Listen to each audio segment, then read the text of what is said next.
رمضان شریف کی جو فضائل ہیں ان کے اندر کثیر تعداد میں ظاہر علماء کرام اور تمام مفسرین شارحین انہوں نے اس کی فضیلت میں لکھا ہے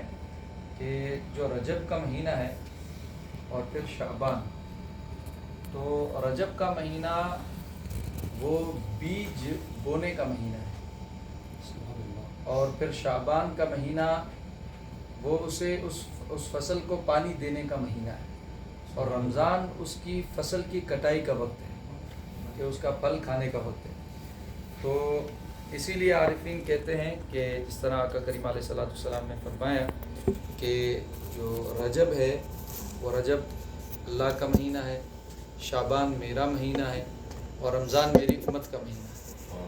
تو فرمایا کہ اسی لیے کثرت سے، کیونکہ رجب کی نسبت نبی کریم صلی اللہ علیہ وسلم سے رجب و شہر امت کے ساتھ ایک روایت میں ہے کہ آقا علیہ الصلوۃ والسلام نے فرمایا اللہ کا مہینہ، ایک روایت میں ہے کہ امت کا مہینہ۔ تو اس میں کثرت سے امت کو چاہیے کہ رجب میں کثرت سے اللہ کے مہینے کی نسبت سے تو اس میں قرآن شریف پڑھیں جتنا ہو سکے، اور پھر شعبان کا مہینہ اس کی نسبت آقا علیہ السلام سے، اس میں کثرت سے درود پڑھیں، اور جو رمضان ہے اس میں کثرت سے استغفار کریں کیونکہ اس کے ساتھ امت کی نسبت ہے۔ یہاں پر شیخ ابن رجب نے فضائل رمضان میں یہ زبردست آپ نے ایک نقطہ بتایا کہ کوئی ایسا آپ ایک تسبیح، ایک تحلیل، ایک تکبیر، یعنی کوئی بھی اللہ تعالیٰ کی حمد تعریف اور جو بھی آپ اوراد اور درود جو آپ سارے سال کے اندر کریں اور رمضان میں ایک دفعہ کریں تو اس ایک تسبیح کی، یعنی ایک دفعہ سبحان اللہ کہنے کا اجر پورے سال کی تسبیح کرنے سے زیادہ ہے۔ اور اگر آپ ایک دفعہ درود پڑھیں تو پورے سال کے درود کو ایک طرف رکھیں، اور رمضان میں ایک دفعہ درود پڑھنے کا اجر سال سے زیادہ ہے۔ آپ کو ایک کھجور جو ہے وہ کسی کو خیر دیں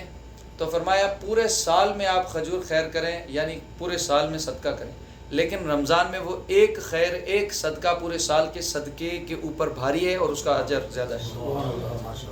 تو یہاں پر لیکن اس کی خاصیت پھر جو ہے وہ جو آپ کی جگہ ہے اس اوکیشن کے ساتھ تبدیل ہو جاتی ہے اور اس کے اجر بھی بڑھتا ہے۔ جب آپ مکۃ المکرمہ میں ہیں اور پھر رمضان ہے تو رمضان کے اندر جہاں بھی دنیا میں ہو ایک نفل فرض کے برابر ہے، اور ایک فرض 70 فرائض کے برابر ہے۔ لیکن جب آپ مکۃ المکرمہ میں ہیں تو آقا کریم علیہ الصلوۃ والسلام نے فرمایا کہ مکۃ المکرمہ میں ایک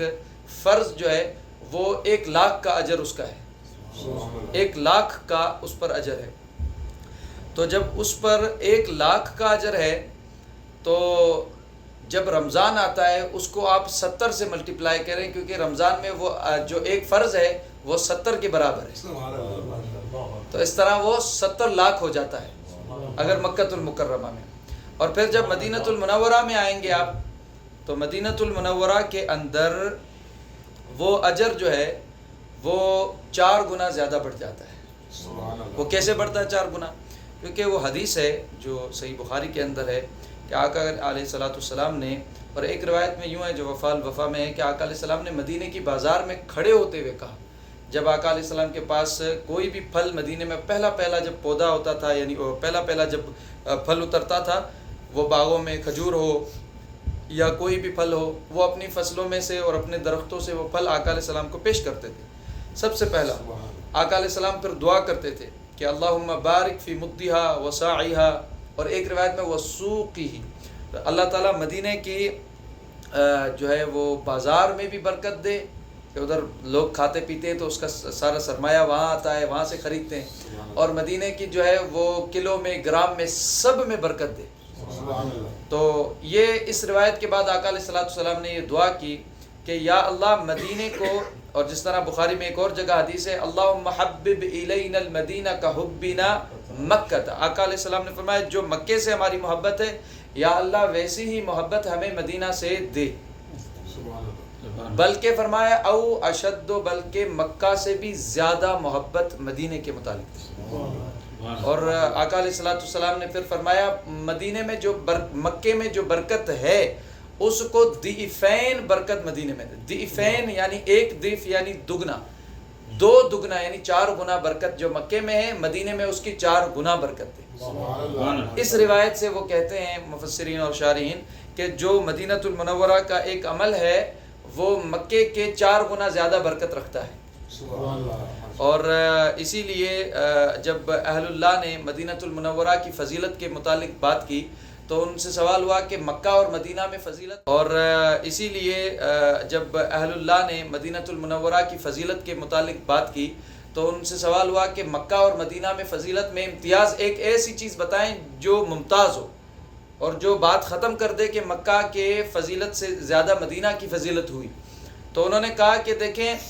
آقا علیہ الصلوۃ والسلام نے صحیح بخاری میں فرمایا انا الحاشر، جیسے انا الماحی، میں جو ہے وہ کفر کو مٹانے والا ہوں، پھر فرمایا انا الحاشر، میں حشر میں سب سے پہلے جس کو اللہ تعالیٰ مبعوث کرے گا وہ میں ہوں گا۔ مقام عالی سے روضہ اطہر سے آقا علیہ السلام باہر آئیں گے۔ تو انہوں نے اس سے استدلال لیا کہ آقا علیہ السلام جس زمین مطہرہ سے آئیں گے وہ زمین مطہرہ جس سے میدان محشر میں داخل ہوں گے اور سب سے پہلے آقا علیہ السلام میدان محشر میں حاضر ہوں گے، تو وہ زمین مطہرہ جہاں سے نکلیں گے وہ آپ کا مقام عالی ہے، آپ کا روضہ اطہر ہے۔ تو روضہ اطہر کہاں ہے؟ وہ مدینۃ المنورہ کے اندر ہے۔ تو حشر میں سب سے پہلے اللہ تعالیٰ کی جو توجہ ہوگی اور وہ پوری رحمت کے ساتھ ہوگی، وہ جس بقعہ ارض پہ ہوگی جہاں سے حضور نکلیں گے، اور حضور نکلیں گے پوری مبارکتوں اور بشارتوں کے ساتھ اور شفاعت کرنے کے کام کو شروع کریں گے، تو وہ ارض مدینہ سے شروع ہوگا حشر کا